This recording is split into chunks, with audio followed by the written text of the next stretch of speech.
Hello and welcome to this short video. I'm going to be talking about the following question. Apply item B and your knowledge to explain and analyse two perspectives on family diversity in the contemporary UK for 10 marks. We're going to be dealing with several perspectives because you need to go into depth about concepts and studies for two perspectives, but you also need to evaluate those perspectives. So in order to do so, you would use other perspectives, alternative perspectives, to critically discuss the two perspectives, each of the two perspectives that you would explain their views. So postmodernist, new right, functionalists, personal life perspective and conflict theorists, which will include Marxists and feminists, will be discussed and explained in this video. So I'm going to read out the item first of all, and then throughout the answer we need to think about the item and the kind of ways in which we could refer to the item to get maximum marks, because the question says apply item B to explain and analyse the two perspectives and our knowledge. So apply item B and our knowledge to explain the two perspectives. We need to refer to item B as well as concepts, studies, data and perspectives from our own knowledge. So let's look at item B. Now the key principle and key point with item B, which is very important, is item B is there to help you. It is not to hinder you. So you should use it in your answer. I've had at least one student tell me they were concerned because they were worried that they would have to avoid using anything in item B and only quote from it, but that they were not allowed to use item B, the points from item B, or to use the key point from item B and then expand on that point in their answer. That is wrong. You should use item B as a starting point for your two key points, your two perspectives. Or you can use other perspectives that are not in item B, but use item B, it's there to help you. So the chances are it's going to have very commonly discussed knowledge, which you will have gone over a lot. It'll be in item B and you just use that in your answer. Okay, so let's read item B and think about what we can include in our answer from that. Family diversity refers to increasing variations in family structures and relationships. So we can use that in our definition, but in our answer. But we need to say something that explicitly refers to item B. Okay, because we're asked to apply item B, but we need to make it obvious when we're doing so. Don't assume the reader knows that that's what we're doing. So for example, if you just put that quote in your answer, that's not enough. So you need to say, as it says in item B, or referring to item B, it states that. Or with reference to item B, we can define family diversity as, and then put the definition in the item. So make sure you're explicit in referring to the item. Okay, that's a key point, very important point. Okay, so following on, let's move on, reading through item B. Functionalists argue this may be a gradual shift as a result of increasing value placed on marriage. Okay, so that is the view of Fletcher. That's in the textbook. Fletcher argues from a functionalist perspective that family diversity is a result of increasing value placed on marriage. So we can actually use that as a starting point. It doesn't have the study Fletcher in the item, okay, but it has the key point about a gradual shift, increasing value placed on marriage. So we can put that in our answer. Okay, where is that? So that's value placed on marriage.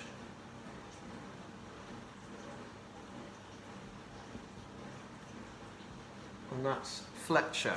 Okay, so we can put that in our answer, but again, we need to explicitly refer to the item.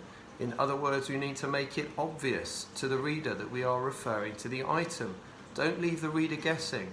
Don't leave the reader in the dark. Don't let it be hidden in any way to the reader what you're intending to say and what information you're using. Okay, as much as possible, make it obvious. Imagine that the reader is intelligent but uninformed about the subject. So you're going to say very clearly, as it states in item B, functionalists argue there's been a gradual shift, the result of increasing value placed upon marriage. Then you can use your own knowledge. So you've stated that you're using item B very clearly like that, and then you could talk about what Fletcher's argument is and what effect that has. Why does that lead to diversity? Okay, so you could talk about, for example, the way in which people may divorce or separate during marriage because they have higher expectations, they place more value on marriage than in the past. This is therefore likely to lead to divorce and separation. This is the cause of family diversity, and you can therefore explain it in that way. Okay, let's carry on reading through the item. Okay, so functionalists argue this may be a gradual shift as a result of increasing value placed on marriage. They are less likely to see diversity as significantly or dramatically changing family life, although there may be more variety. Okay, so again, you can use that in your answer. Okay, but you have to add your own knowledge to that.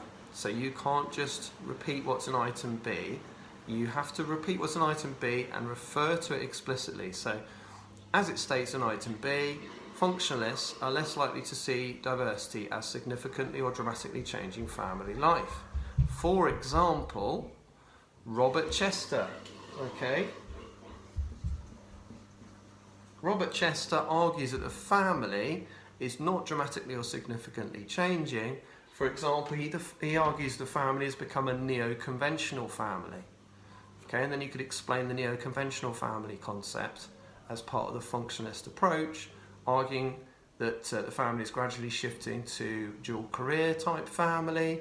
However, women still do the predominant role of housework, emotional labour.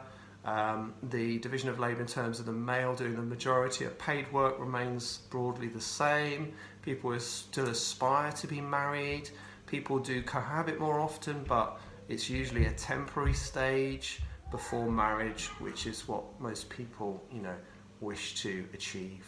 Okay, so Robert Chester, neo-conventional family, and we've mentioned the concept of marriage and cohabitation and the argument from Robert Chester there. Okay, let's move on with the item. Okay, so this is all useful information that we can use the item with, but we're building on it with our own knowledge. Okay. However, this is the item continued, okay? However, postmodernists see diversity as the norm, so arguing increasing choice enables individuals to change their family and relationships. Okay, so however, postmodernists see diversity as the norm, so we can use that in our item here. Diversity is normal. Okay? However, postmodernists see diversity as the norm, arguing increased choice enables individuals to change their family and relationships. So choice and change. So the key concepts there of choice and change. Postmodernists argue, so I could then build on this information from item B with my own knowledge. So I could say, as it states in item B, postmodernists see diversity as the norm, arguing increasing choice enables individuals to change their family and relationships. That's the item, and I've explicitly referred to the item, so I've made it very clear, as it states in item B, made it very clear to the reader that I'm referring to item B. Don't leave the reader guessing, don't leave it hidden, make it obvious that you're referring to the item, okay? That's very important for you to get the highest possible mark, all right? Then I'm going to build on it with my own knowledge. Okay, so I'm going to talk about choice and change. So I'm going to say, postmodernists argue we have entered a new era of social development, okay? We've entered a new era of social development. Okay, a new era of social development in that modern society has been replaced by postmodern society. We could talk about the characteristics of modern society, which includes the Enlightenment, progress and change through science and technology. There's a lot of optimism. Progress, implies things are going to improve. People's living conditions will improve. People have more rights. People have more equality. However, in the new postmodern society, and some thinkers such as Giddens argue we live in a state of high modernity or late modernity, which suggests we're still in a modern society, but it is more advanced industrial society. Postmodernists argue this new era of postmodern or late modern or high modern society is increasingly characterized by fragmentation and pessimism. Okay, so fragmentation, where there's an increasing disconnection and a breakdown of traditional structures such as social class, age, gender, ethnicity, race, and other traditional hierarchies or divisions or types of inequality between social groups. In terms of family life, this institution is increasingly fragmented, where people increasingly have more individual choice, more ability and decision-making freedom over how they wish to live their lives. This is known as the individualization thesis, as developed by people or thinkers like Ulrich Beck and Anthony Giddens.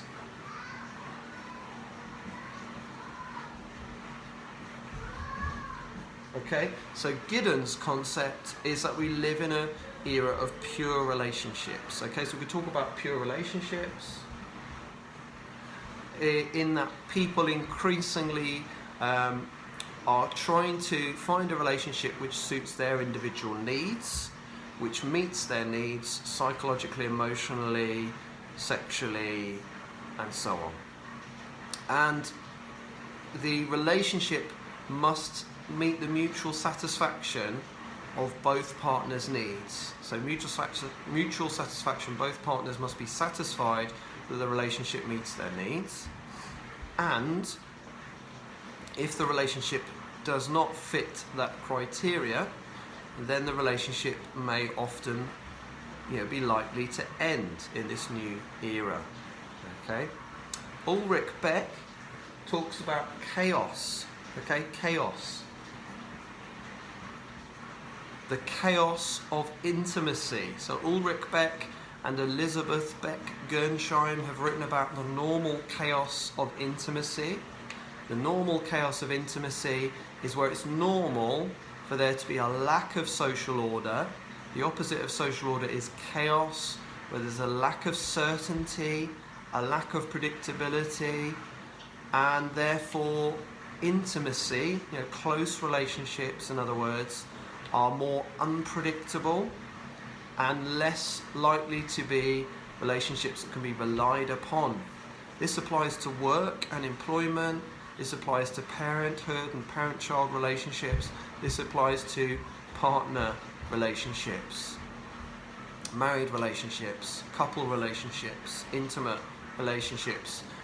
However, one of the relationships which is talked about by Jenks is that the parent-child relationship might be the only relationship to kind of last for life, but parents increasingly become anxious about that. That's part of the childhood section, but you could bring that in to reflect the nature of family diversity, which is increasing individualization and choice according to postmodernists, leading to greater change.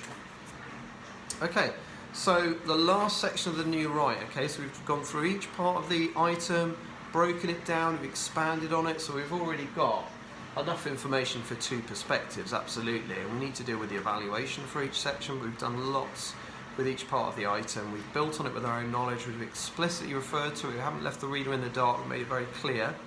Okay, so let's look at the last part of the item and see what we can expand on. So it says, in contrast, the new right are critical of family diversity, arguing one type, the nuclear family, is natural and other forms of family are abnormal. Okay, so again, we can build on that. So we can say we can refer to it first of all in our answer, and we need to be explicit and refer to it. So it's very obvious and not hidden to the reader that we are referring to the item. So we could say something like this: as it states in item B, the new right are critical of family diversity, and then we could put that quote from the item. We may not need to put the whole quote, we could just put what I've just said there, or we could put the whole quote if we have space and time. Okay, I would probably put a little bit of the quote, you know, I think it's a good quote, and then we could build on that. Because it's a good quote, we could probably talk about the natural family and other forms of family being abnormal.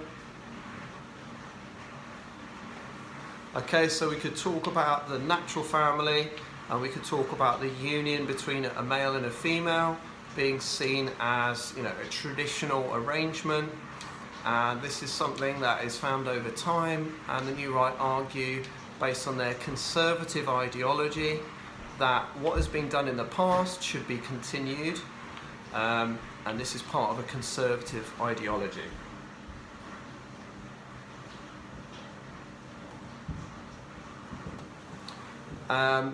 They would argue that other forms of family are abnormal and unnatural and also dysfunctional, okay, because other forms of family, and we could then build on that with our own knowledge, the lone parent family especially is a concern, a threat and a risk to society.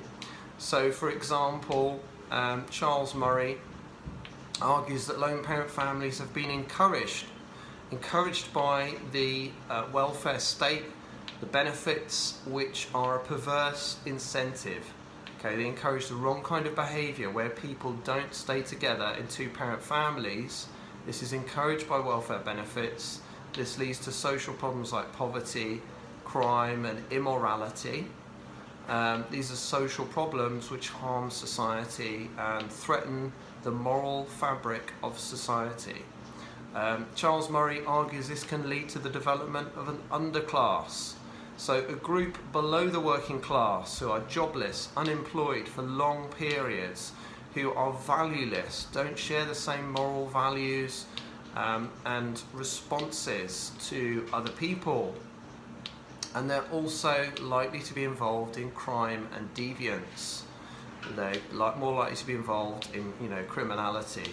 And they're also more likely to be involved in the abuse of drink, drugs, alcohol, you know, other substances, recreational drug abuse. And they're also more likely to be people who are living in poverty, and they're in a cycle of poverty where they find it difficult to break out of poverty. Now, we've made all these points, okay? So we've got Charles Murray.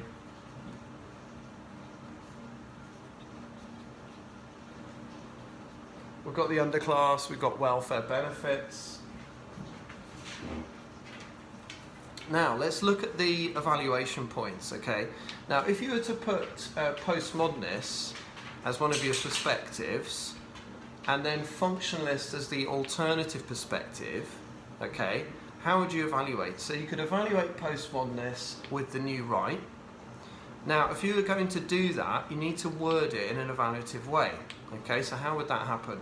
So you could say things like, if you go through the postmodernist points, you could then say, however, so this is at the end of the postmodernist section, okay? And then you could say, at the end of the postmodernist section, you could say, however, postmodernists could be criticised by the New Right. The New Right would argue that postmodernists underplay the problems with increasing choice. By characterising it as freedom, choice and equal rights, postmodernists ignore the dysfunction, problems, lack of social order, problems like crime and poverty which occur as a result of you know, changes in family life. Rather than seeing changes in family life as a shift towards diversity, the New Right would see diversity as a decline in family life. Now, okay, how could we evaluate the functionalist perspective if that's our second perspective? So we've got two ways of doing this, and this can also be used with our